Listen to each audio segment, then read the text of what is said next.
The land that never forgot. Before modern borders, before empires rose and collapsed, before history was written by kings and conquerors, there was a rugged land of mountains, storms, and stone. A land where warriors carved their destiny between the Adriatic Sea and the towering Balkan ranges. This land would witness invasions, occupations, empires, and wars for more than 2,000 years. Yet something extraordinary happened here. While many ancient peoples vanished into history, their languages forgotten, their names erased, one people endured. Through fire, through conquest, through silence. Their story stretches from the ancient Illyrian tribes to the modern Albanian nation. This is not just a history of battles and rulers. It is the story of survival. The story of a culture that refused to disappear. The story of a legacy carried across centuries. This is the epic timeline, from Illyrian warriors to modern Albanians. The age of the Illyrian tribes. Long before Rome ruled the Mediterranean, before Greek philosophers wrote their famous works, the Western Balkans were already home to a network of powerful tribes. These tribes were known collectively as the Illyrians. But Illyria was not a single kingdom. It was a vast mosaic of clans and warrior societies. Each tribe controlled its own mountains, valleys, and coastal lands. Among them were powerful groups like the Ardii, the Dardani, the Taulanti, the Liborni, the Enkili. They were known across the ancient world as fierce fighters and fearless sailors. Greek historians described them as proud and independent. They lived in fortified hilltop settlements called gradinas, stone strongholds overlooking valleys and trade routes. From these heights, they watched the movement of armies, merchants, and enemies. Life in Illyria was harsh. Mountains divided communities. Winters were brutal. But this environment forged a culture built on strength, loyalty, and endurance. Warriors trained from a young age. Weapons were part of daily life. Spears, curved swords, bronze helmets, round shields. But Illyrians were not just fighters. They were also traders. Their coastal cities connected them to the Greek world. Ships carried metals, livestock, wine, and amber across the Adriatic Sea. Greek colonies soon appeared along the coast. Yet the Illyrian tribes never fully submitted to foreign control. Instead, they adapted. They traded. They learned. But they remained independent. And independence was everything. The rise of Illyrian kingdoms. Over time, some tribes grew more powerful than others. In the 4th and 3rd centuries BCE, several Illyrian rulers began forming early kingdoms. One of the most powerful was the kingdom of the Ardii. Under strong leadership, they expanded across large parts of the Adriatic coast.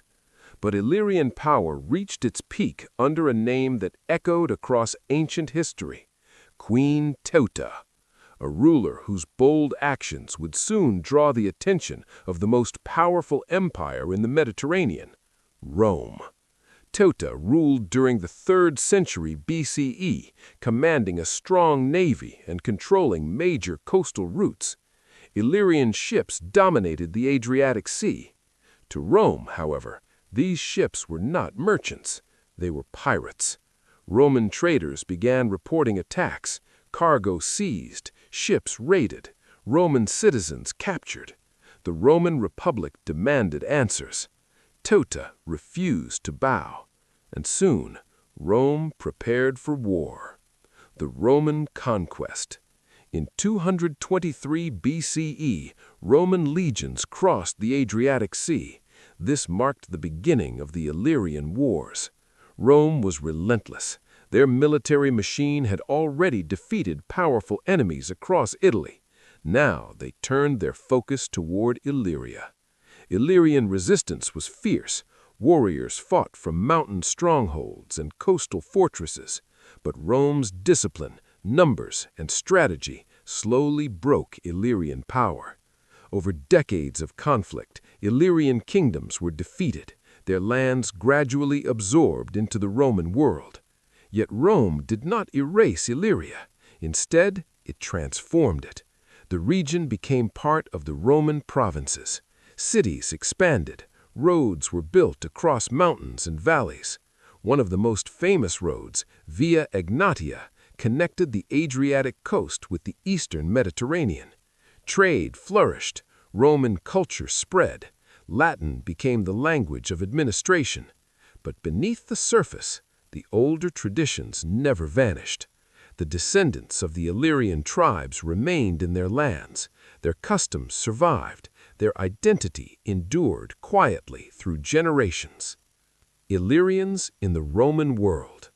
Under Roman rule, the people of Illyria adapted. They served in the Roman army. They became merchants. Some even rose to the highest levels of power. In fact, several Roman emperors were born in the Illyrian regions. These leaders came from the same rugged lands once ruled by tribal warriors. The Roman military valued Illyrian soldiers.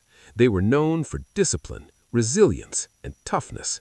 Many served along the empire's most dangerous frontiers, from Britain to the Middle East. But life in the Balkans was never peaceful for long, because Rome itself was beginning to weaken, and beyond the empire's borders, new forces were gathering. Tribes from the north and east were moving. Migrations began reshaping Europe. The age of Roman dominance was coming to an end, and the Balkans would soon become one of the most contested regions in the world. The Great Migrations. By the 4th and 5th centuries, waves of migrations shook the Roman Empire. Goths, Huns, Slavic tribes, Avars. Many groups moved through the Balkans in search of land, power, and survival. Cities were destroyed, fortresses fell, trade routes collapsed. The Roman system that had dominated the region for centuries began to crumble. But while empires collapsed, local populations remained. They adapted again. They changed languages. They absorbed influences from new neighbors, but they did not disappear. Deep in the mountains and valleys of the Western Balkans, communities preserved their traditions.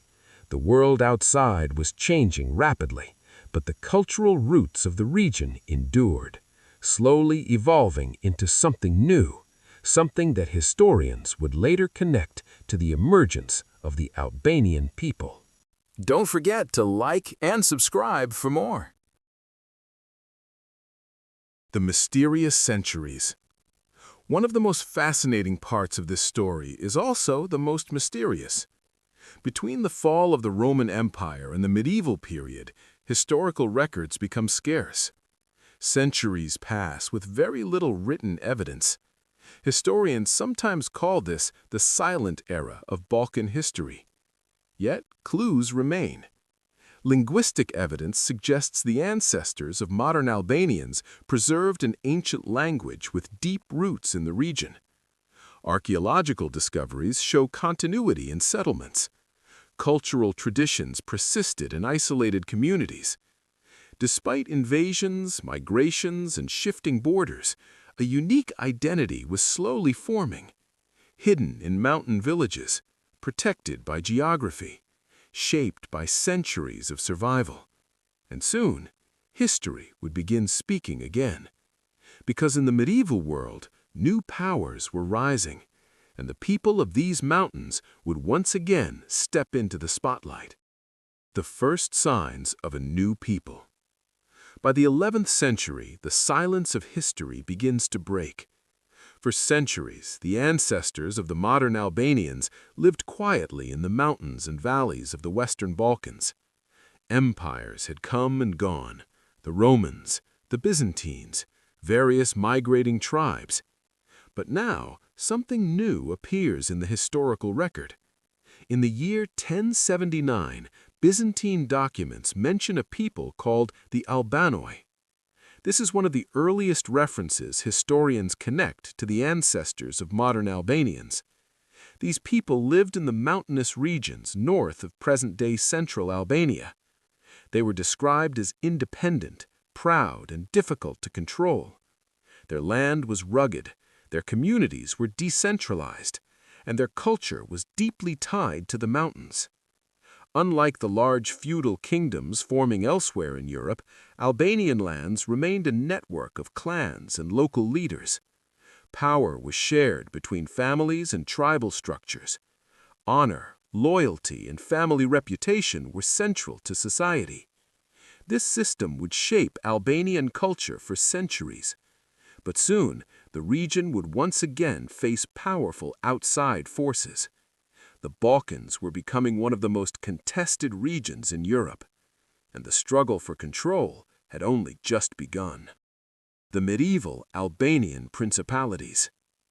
During the 12th and 13th centuries, Albanian territories began forming organized political structures.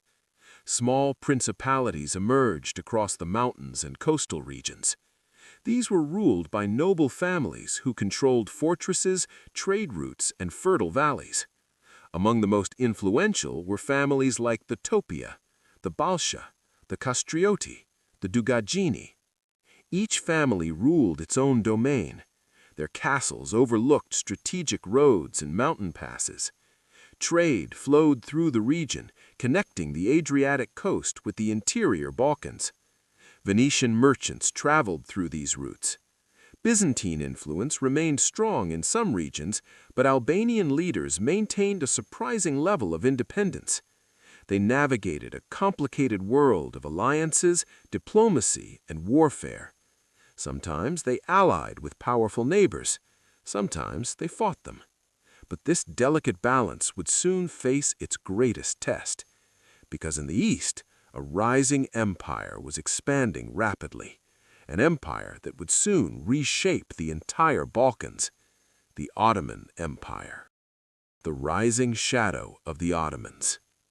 In the 14th century, the Ottoman Turks crossed from Asia into Europe. At first, they were just another power competing for territory, but their expansion was relentless. City after city fell under Ottoman control. The once powerful Byzantine Empire was weakening. Serbian kingdoms fractured after internal conflicts. The balance of power in the Balkans began collapsing. For the Albanian principalities, the danger was growing. Many leaders realized the Ottomans would eventually come for their lands. Some nobles attempted diplomacy. Others tried to resist. But the Ottoman military machine was unlike anything the region had seen before. Disciplined armies, advanced siege tactics, highly organized administration, and most importantly, patience.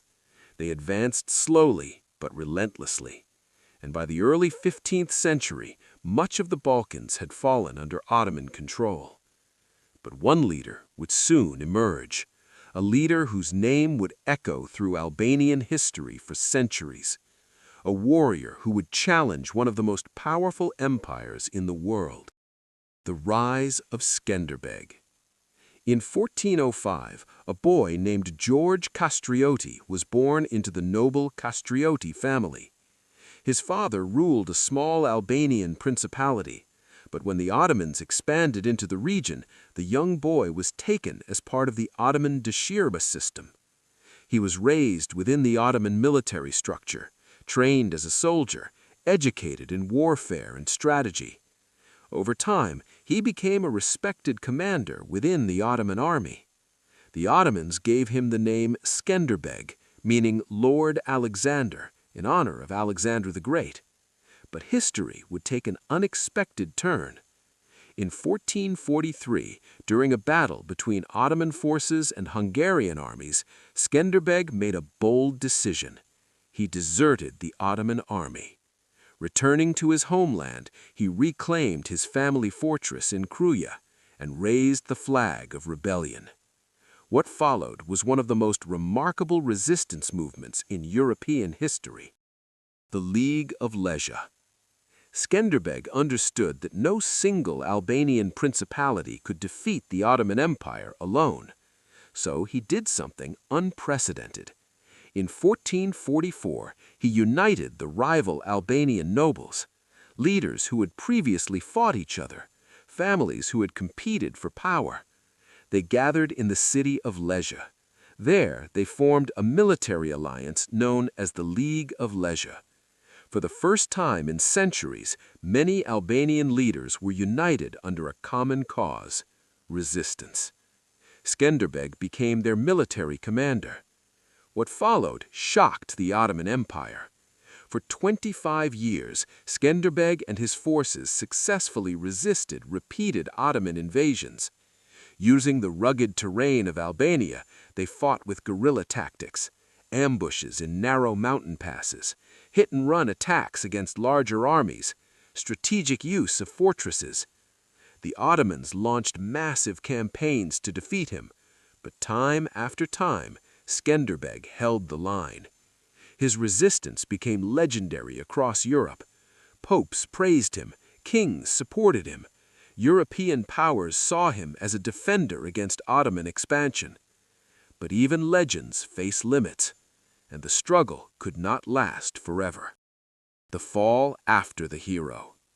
In 1468, Skanderbeg died. His death changed everything. Without his leadership, the fragile unity of the Albanian principalities began to weaken. The Ottoman Empire returned with overwhelming force. One by one, Albanian fortresses fell. By the end of the 15th century, most of Albania had been fully absorbed into the Ottoman Empire. But conquest did not erase identity. Instead, the story of survival entered a new chapter. Because now the challenge was no longer resisting invasion, it was preserving culture under imperial rule. And that struggle would last for nearly 5 centuries. Life under the Ottoman Empire. Ottoman rule in Albania lasted for almost 400 years. During this time, the region became part of a vast empire stretching from the Middle East to Central Europe. Life changed dramatically. Many Albanians converted to Islam, partly for social and economic advantages within the empire. Others remained Catholic or Orthodox Christians. This created a unique religious diversity within Albanian society. But despite religious differences, a shared cultural identity remained: language, traditions, family structures, honor codes. In the mountains, traditional law systems like the kanun continued to regulate daily life. These laws governed everything from marriage to property disputes. They preserved social order in regions where imperial authority was weak. And once again, the mountains played a crucial role in survival. Remote villages remained culturally resilient. Outside powers ruled politically, but the deeper layers of identity endured quietly through generations. The Albanian National Awakening. By the 19th century, the Ottoman Empire was weakening. Across the Balkans, national movements began emerging: Greeks, Serbs, Bulgarians, Romanians. Many sought independence from Ottoman rule. Among Albanians, intellectuals and patriots began calling for cultural unity. They wanted to protect the Albanian language, which had long been suppressed in official institutions. In 1878, a historic gathering took place. Leaders met in the city of Prizren. There, they formed the League of Prizren, demanding autonomy and the road to independence. By the beginning of the 20th century, the Ottoman Empire was no longer the unstoppable force it once had been.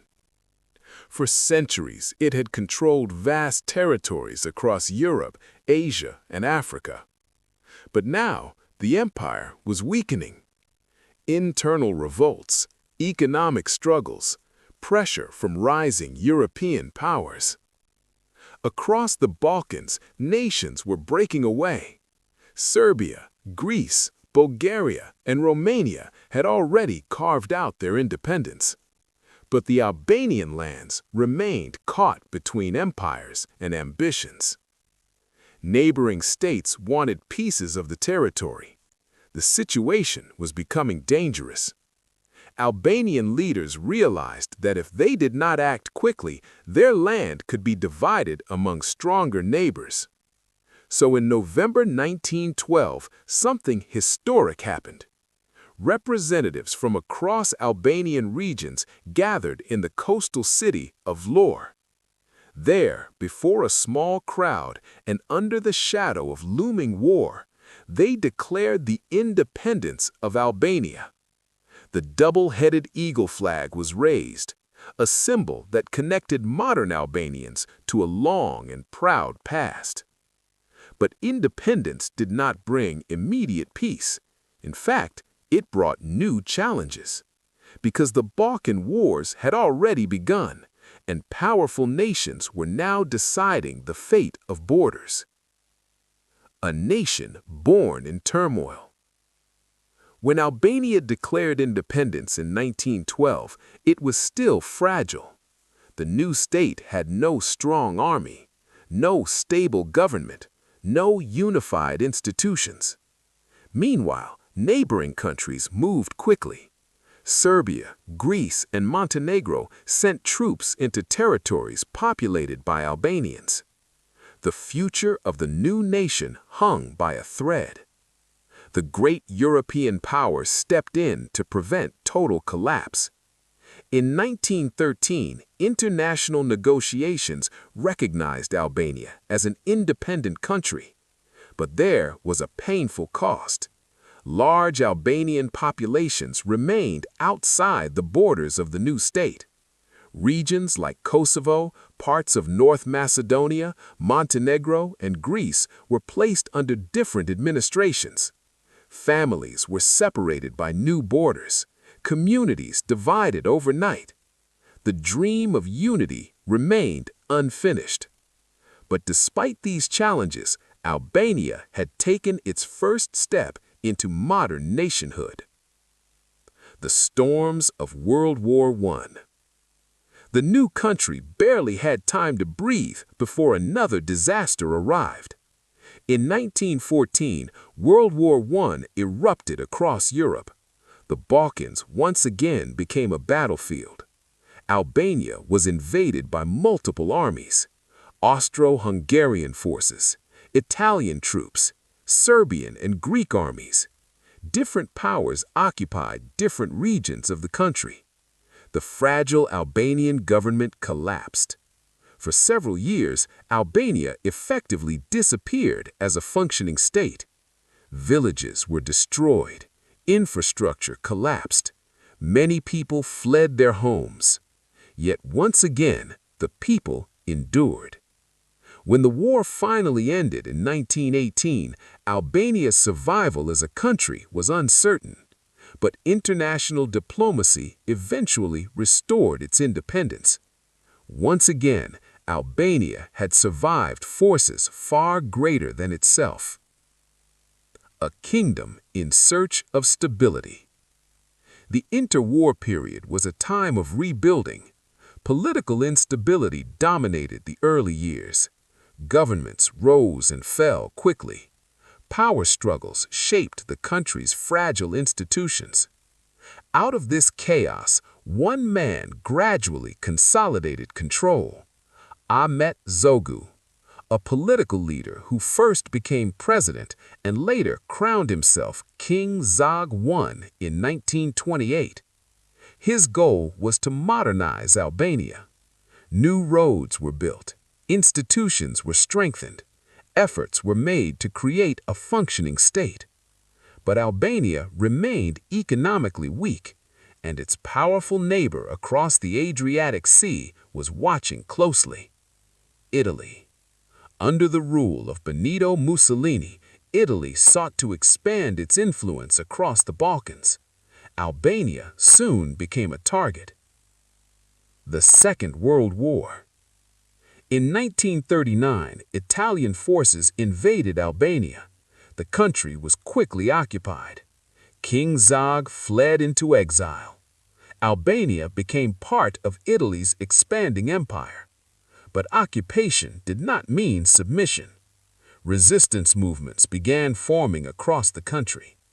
During World War II, Albanians joined various partisan groups fighting against Axis forces.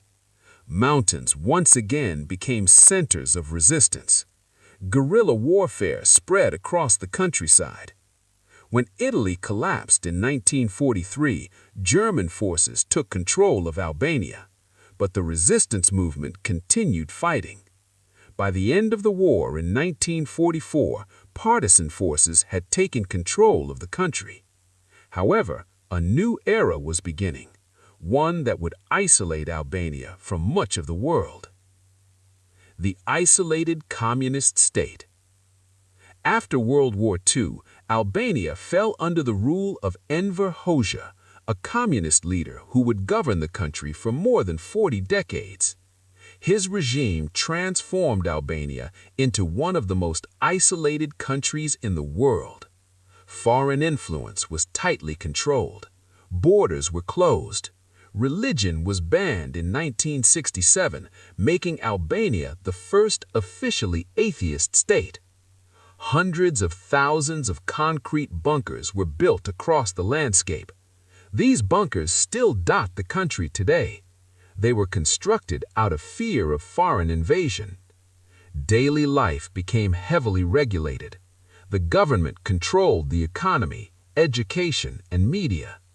Despite isolation, the country pursued industrial development and infrastructure projects. But political repression was severe. Dissent was not tolerated. And for decades, Albania remained cut off from much of the global community. Yet, even during this period, cultural identity endured. Language, music, traditions, family structures. These continued shaping Albanian life beneath the rigid political system. The fall of the old system. By the late 1980s, communist systems across Eastern Europe were collapsing. The Soviet Union was weakening. Revolutions swept through the region. Albania could not remain isolated forever. In 1991, mass protests erupted across the country. Students and workers demanded change. The communist regime finally collapsed. After decades of isolation, Albania opened its borders. Democracy slowly began taking shape, but the transition was difficult. Economic crises struck the country during the 1990s. Institutions struggled to adapt. Yet, despite the hardships, Albania continued moving forward, step by step. A new era for Albanians. Today, Albanians live not only in Albania itself, but across several countries in the Balkans. Communities exist in Kosovo, North Macedonia, Montenegro, and beyond. Diaspora communities have spread across Europe and the world. In 2008, Kosovo declared independence, marking another major moment in modern Albanian history. Across generations, the Albanian identity has remained remarkably resilient. Language continues to unite communities. Ancient traditions still echo in modern culture.